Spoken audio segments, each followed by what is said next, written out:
Merci. Tout d'abord, merci aux organisateurs de cet événement d'avoir pensé à la Poste. Alors moi, je suis Benjamin Garcia, je travaille à la direction du développement durable, de la direction du courrier. Je vous expliquerai un petit peu comment fonctionne la Poste. Alors, je ne suis pas du tout un expert IT, Green IT, donc j'espère que je ne vais pas dénoter dans cette fin d'après-midi. En tout cas, moi, je vais essayer de vous parler de la façon dont on s'approprie peu à peu, c'est un sujet assez récent, les questions de Green IT, en tout cas les questions d'impact environnementaux, puis un peu plus largement RSE, sociétaux, sur toutes les questions de IT, d'offres numériques et plus globalement de parcs informatiques.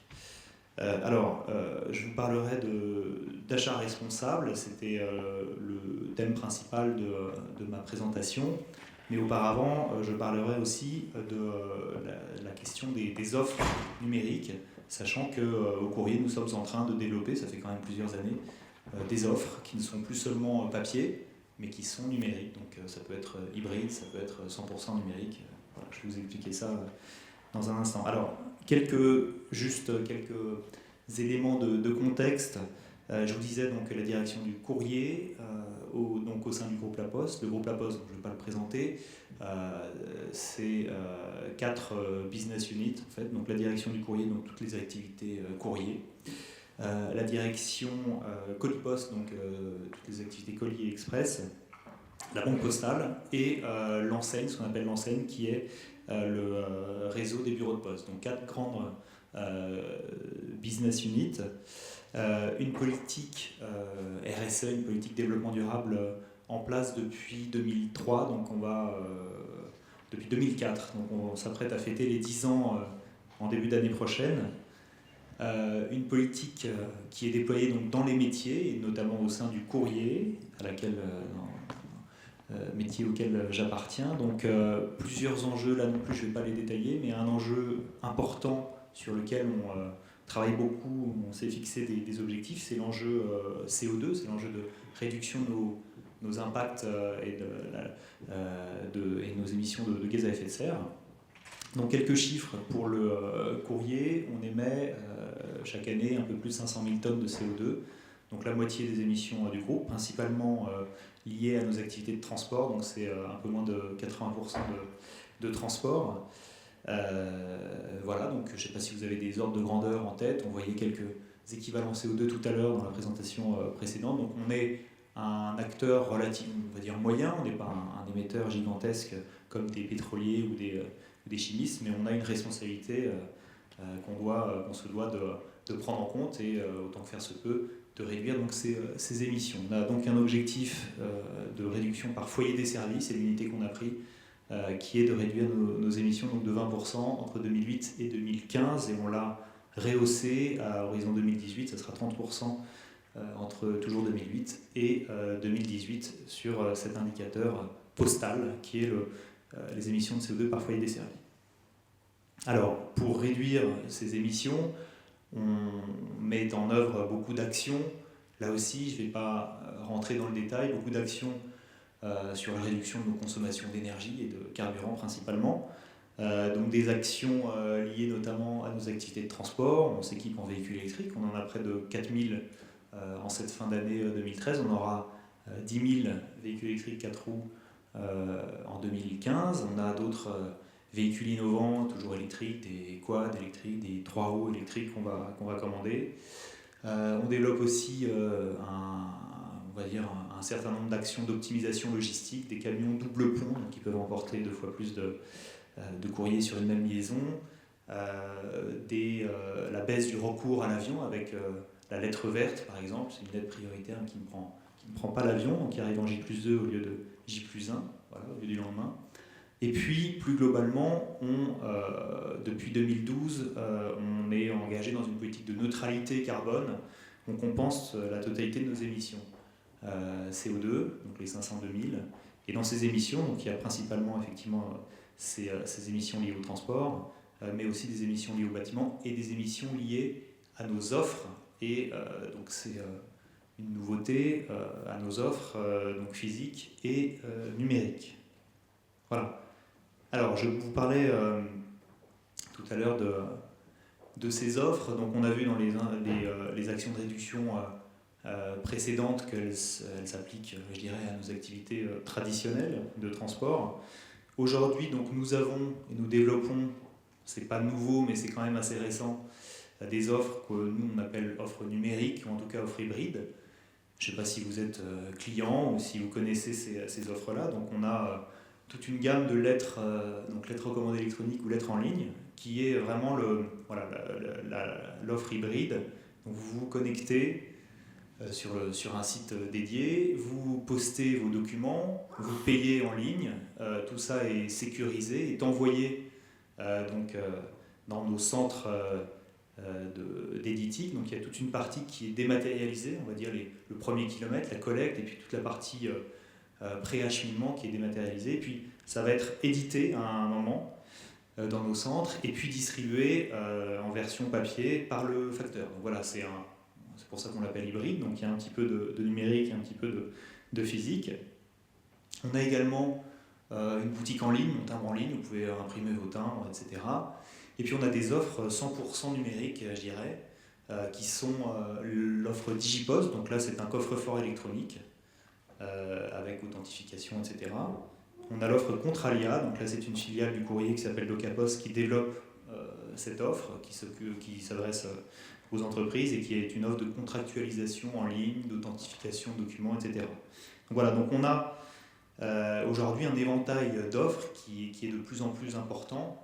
On a une direction du numérique qui vient de se créer en début d'année. Donc ce sujet du numérique est un sujet qui nous importe. Et donc notamment sur les questions de développement durable et de mesure de nos impacts. Alors, comme je vous le disais, depuis 2012, donc depuis l'année dernière, on mesure dans un premier temps, on a essayé de mesurer les émissions de CO2 liées à ces offres-là, donc principalement à la consommation d'énergie des serveurs, donc qui soient internalisés ou qui soient externalisés, et donc ça rentre aujourd'hui dans le reporting annuel, et donc ça rentre dans le périmètre de compensation. Mais on souhaite aller plus loin. Donc je vais vous parler d'une démarche qui est en cours en ce moment. Donc on travaille avec 2 experts pour analyser, je dirais, plus précisément nos offres. Alors ce n'est pas une ACV, on aurait pu, mais effectivement c'est une démarche qui est complexe, qui est longue, qui est coûteuse. Donc dans un premier temps, on a choisi donc 2 offres qui sont la lettre recommandée, qui sont la réexpédition en ligne, qui comprend la lettre en ligne, et puis l'offre Contralia. Je ne vais pas les détailler, mais ce sont des offres, alors une offre hybride et une offre 100% numérique. Et on va tâcher d'analyser sur 2 champs le positionnement, la performance en termes sur des questions donc environnementales, mais aussi des questions d'ordre social, sachant qu'un des enjeux majeurs, je dirais, des questions de Green IT et d'IT en général, c'est l'aspect social, notamment tout ce qui est, quand on parle de matériel, conditions de production, lieux de production, etc. Mais également l'aspect sociétal avec l'aspect accessibilité et web accessibilité. Donc, je ne sais pas si vous arrivez à lire les différents critères qu'on a choisi d'étudier justement pour positionner nos offres. Donc c'est tout ce qui est volumétrie de l'application en elle-même. C'est les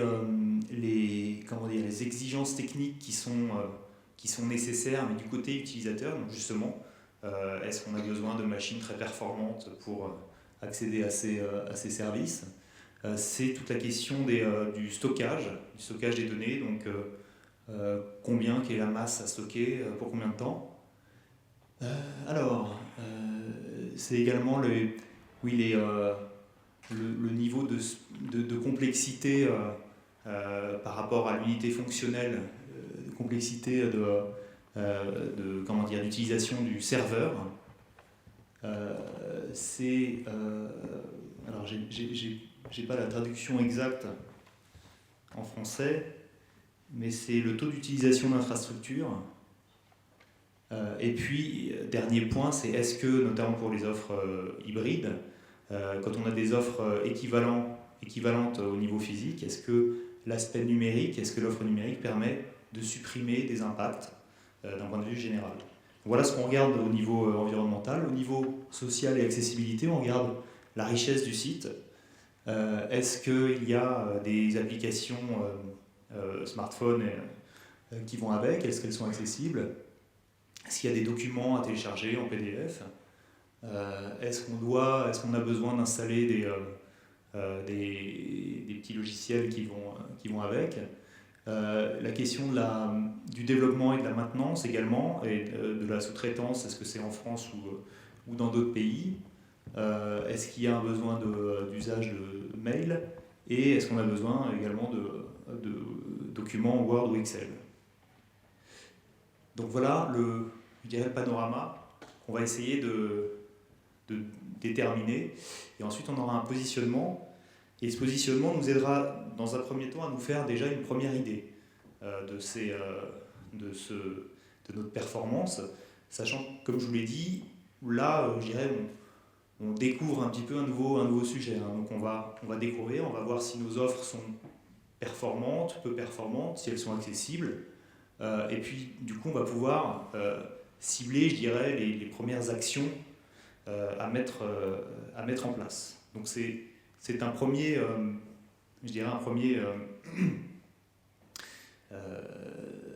travail, une première découverte, mais qui va vraiment nous aider à progresser justement dans cette question du Green IT et de nos offres numériques. Alors deuxième aspect justement de ma présentation, c'est l'achat responsable. Alors les achats responsables, je dirais que au niveau informatique, c'est un domaine comme un autre, et je dirais que notre politique d'achat responsable au niveau du groupe, La Poste, en courrier, mais également tout le groupe, là aussi ça fait partie des grandes actions de développement durable qu'on mène depuis un certain temps. Donc on a développé beaucoup d'actions, beaucoup de process sur ces questions-là. Juste un petit rappel. Donc la famille d'achat informatique et télécom, ça représente 15% des achats du groupe. Donc c'est le deuxième poste, ex aequo avec l'immobilier, et juste derrière le transport et la logistique. C'est quand même un poste important. Donc là, je vais plus vous parler d'achat de matériel, mais ça va de tous les types de matériel. Hein. Alors, les différentes actions qu'on a mises en place justement pour ces questions d'achat et d'améliorer notre performance justement en termes d'achat responsable. Tout d'abord, on forme les acheteurs. Ça paraît simple, mais c'est, je dirais, un prérequis. On forme les acheteurs, donc je dirais, d'un point de vue général. On essaye ensuite de cibler les thématiques, et on a développé avec des experts, des consultants spécialisés dans les achats responsables, on a développé des guides spécifiques, et notamment des guides thématiques, avec notamment des thématiques qui concernent le matériel informatique, la téléphonie, l'IT en général. Donc, dans ces guides, on retrouve à la fois tout ce qui est labels et différents, donc tous les labels qui existent, la question de la réglementation également, et puis un ensemble de recommandations à destination des acheteurs pour justement, lorsqu'on mène un travail, une démarche d'achat, comment intégrer les bons critères et les bonnes spécifications dans des cahiers des charges. Et justement, donc, le dernier point, c'est justement ce point-là, comment intégrer des critères de développement durable dans les cahiers des charges sur les questions d'IT.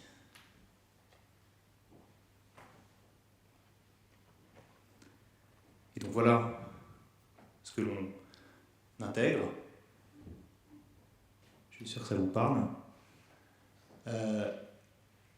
Donc sur différentes consultations IT, On essaye d'intégrer à chaque fois un questionnaire qui je dirais, se subdivise en différentes parties, donc en 6 parties, donc des choses au départ assez classiques sur la politique générale de l'entreprise, du candidat qui va répondre. Donc politique développement durable. Est-ce que ce candidat adhère à des initiatives, Global Compact, etc. Comment il forme ses employés, est-ce qu'il réalise un bilan carbone, etc. Ensuite, les questions de performance sociale et sociétale, sachant que c'est un des enjeux, hein, comme je le soulignais tout à l'heure, sur les questions IT, donc adhésion au principe de l'OIT. Est-ce que ce candidat réalise des audits sociaux? Est-ce qu'il fait réaliser également chez ses sous-traitants des audits sociaux? Ensuite, on rentre dans le détail justement de l'objet du marché.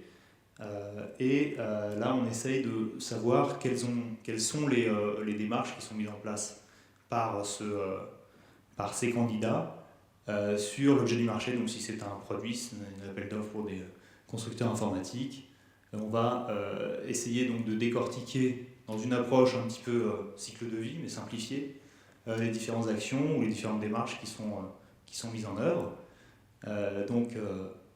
Qu'est-ce qui est mis en œuvre pour la réduction de l'impact environnemental lors de la phase de production, lors de la phase de design de l'outil, donc réduction des substances dangereuses, donc j'ai toute une liste qui est assez détaillée. Je ne vais peut-être pas rentrer dans le détail, c'est quand même assez technique, mais toute une liste de questions. Donc il y a en tout une quarantaine de questions sur les substances dangereuses, la recyclabilité, l'utilisation d'énergie, la part d'énergie renouvelable dans la production. Ensuite, on passe au transport et conditionnement. Donc là aussi, c'est un point important, même si ce n'est pas forcément du Green IT directement, mais ça fait partie je dirais des à côté de ce type de marché.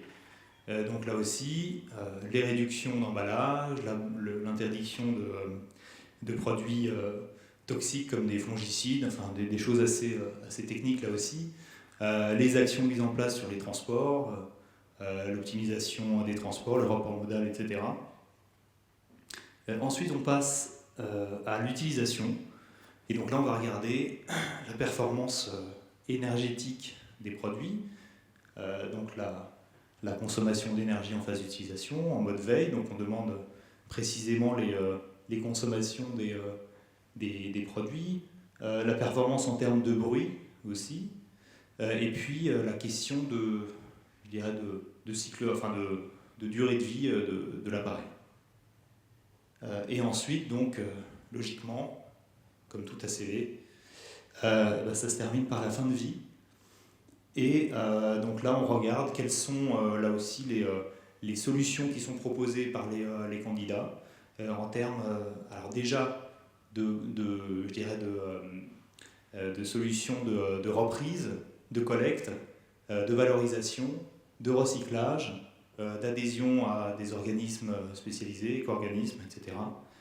Donc voilà un aperçu, je dirais, un peu global. Je ne suis pas rentré dans le détail exprès, mais voilà ce qu'on demande aux constructeurs informatiques, aux constructeurs du milieu de la téléphonie, et plus globalement à tous les acteurs IT lorsqu'il y a une consultation sur ces questions-là. Voilà, et je terminerai juste par cet aspect-là, qui est, effectivement, sachant que c'est un sujet qui est encore assez nouveau pour nous, on a souhaité communiquer auprès de nos collaborateurs. Et donc on a lancé l'année dernière, en partenariat avec la Caisse des dépôts, un guide sur le Green IT, donc un truc assez pédagogique, assez ludique, assez généraliste. Alors si vous le feuilletez et si vous avez l'œil acéré, je pense des spécialistes que vous êtes sûrement, vous trouverez peut-être des petites approximations ou des petites, je dirais, généralisations.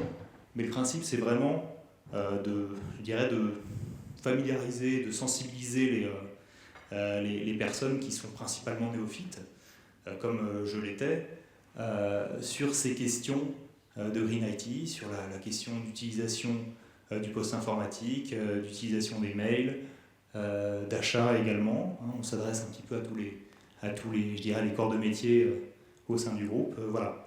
Donc voilà un petit peu la démarche aujourd'hui qu'on a, je dirais, enclenchée et qu'on va bien sûr s'efforcer de poursuivre. Voilà. Donc si vous avez des questions, n'hésitez pas.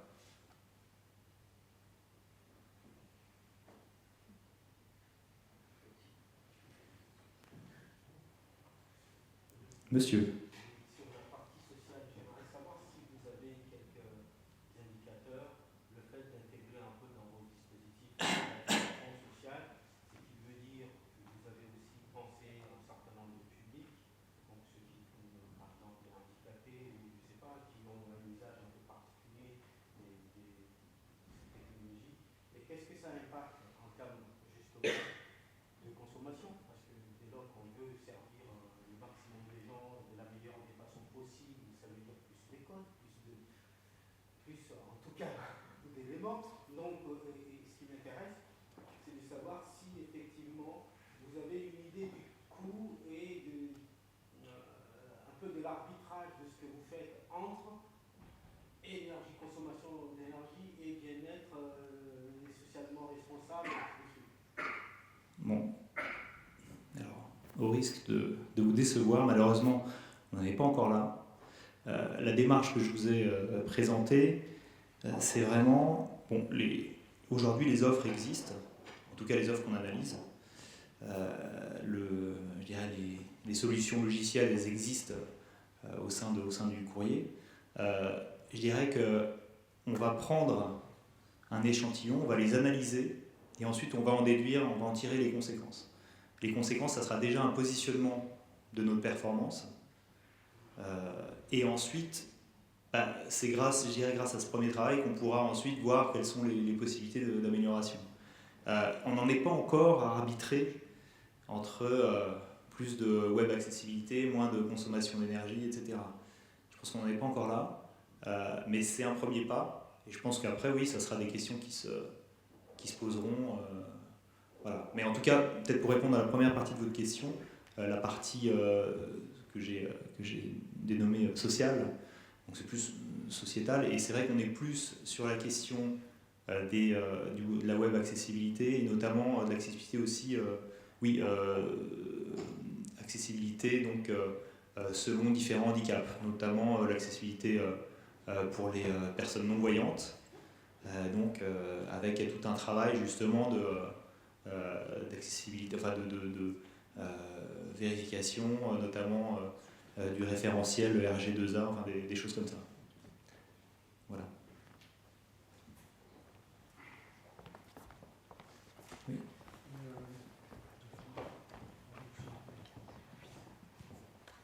On a également un retour d'expérience avec le groupe La Poste. On a monté un groupe de travail au niveau de Nantes avec Bruno Desforges, que vous connaissez peut-être.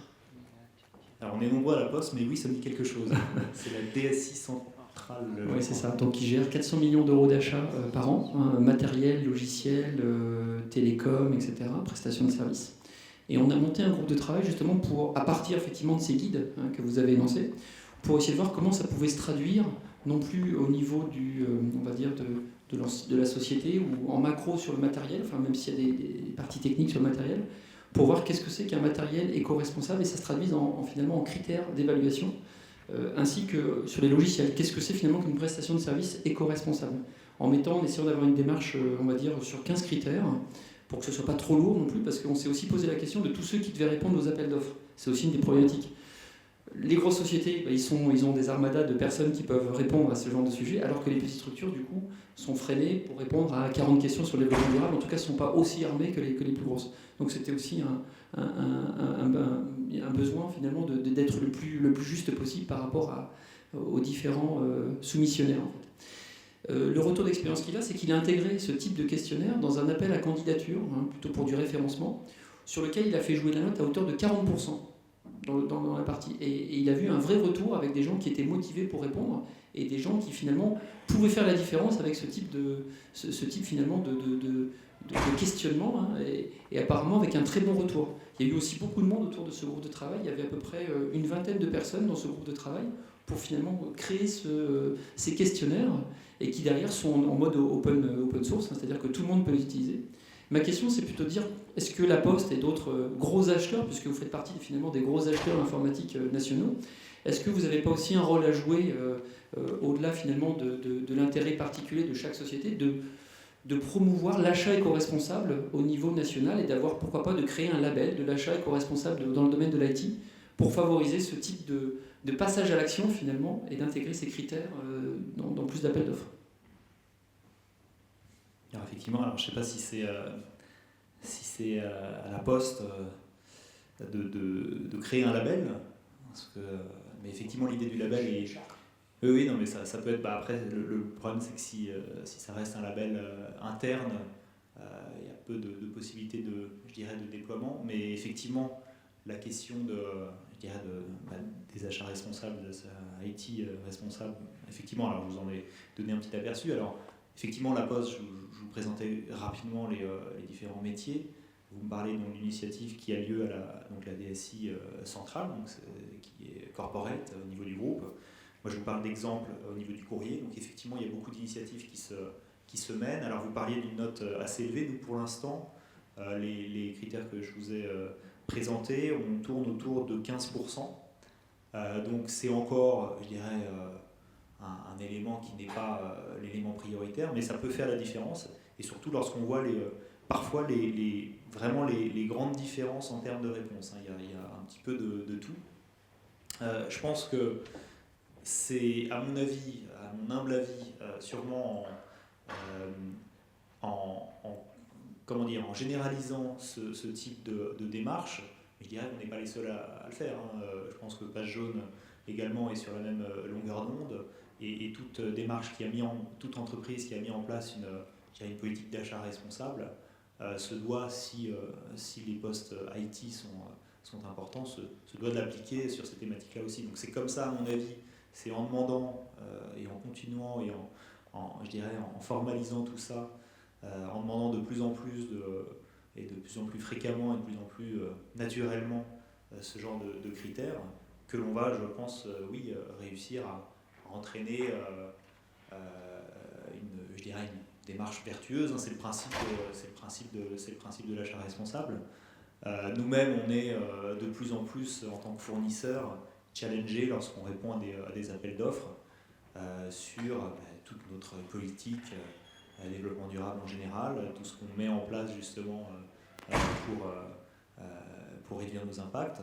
Et on sait qu'aujourd'hui, c'est un critère qui est de plus en plus différenciant. Donc, voilà.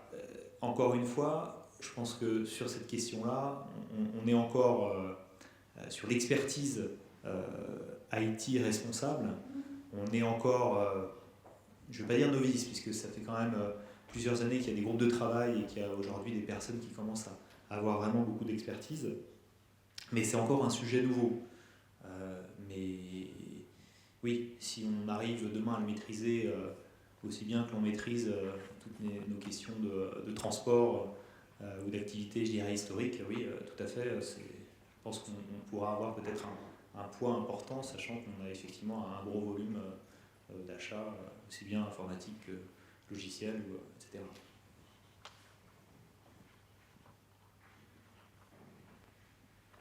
Micro ?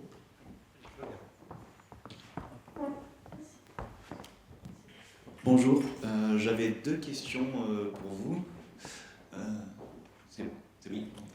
J'avais deux questions. La première, c'est, j'ai pas bien vu dans votre présentation, est-ce que vos critères, que ce soit pour vos offres ou pour l'évaluation de vos fournisseurs, ils sont quantitatifs ou qualitatifs, ou un mix des deux, suivant si c'est l'aspect plus environnementaux ou sociaux?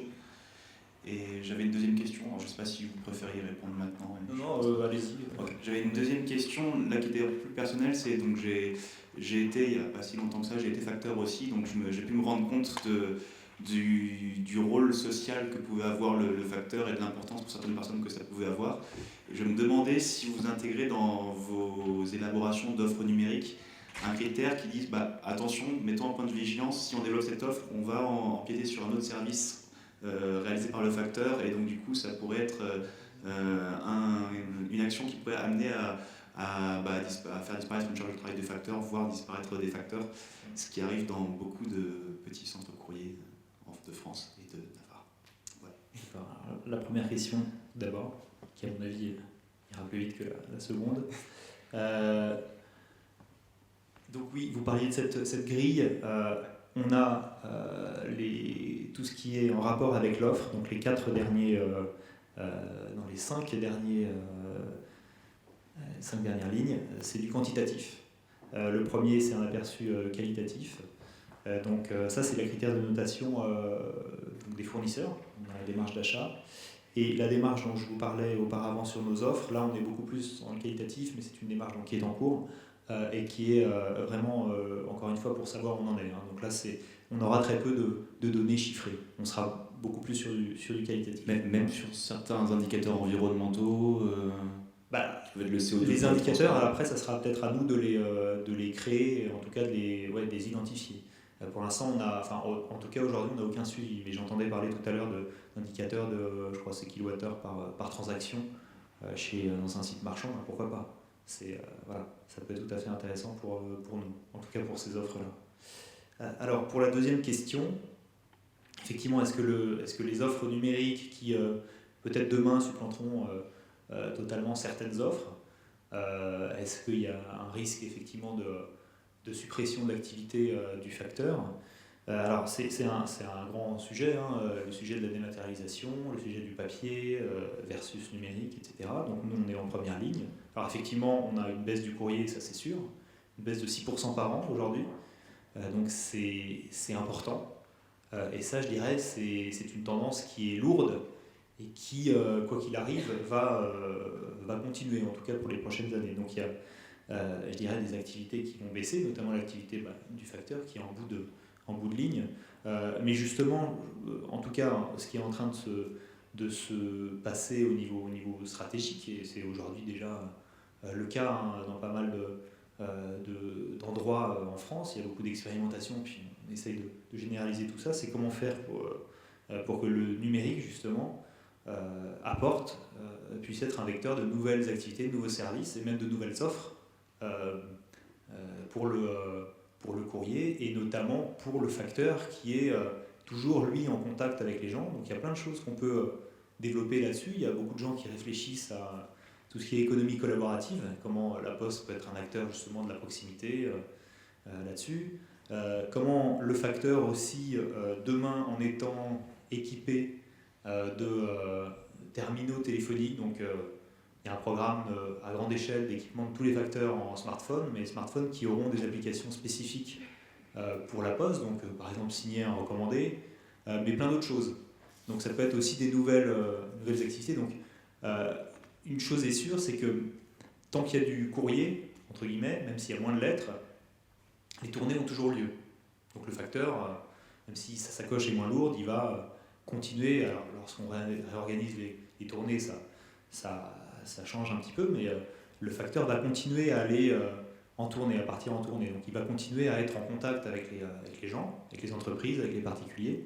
Donc c'est là qu'il y a vraiment un rôle à jouer, et notamment avec le numérique. Enfin, clairement, en tout cas, je peux vous dire que ce sont des solutions qui sont vraiment soit aujourd'hui déjà en expérimentation, donc le projet d'équipement des téléphoniques, des facteurs, c'est déjà le cas depuis 2012. Voilà, donc il y a vraiment des vraies pistes là-dessus. Donc je ne suis pas sûr que le numérique va, brutalement faire disparaître l'activité. Au contraire, il va y avoir un rééquilibrage, et puis il va y avoir d'autres offres également qui vont naître. Enfin, là, c'est l'aspect optimisme. En tout cas, voilà, je sais qu'il y a beaucoup de personnes qui travaillent dessus, donc théoriquement, on devrait déboucher sur des solutions positives. Merci.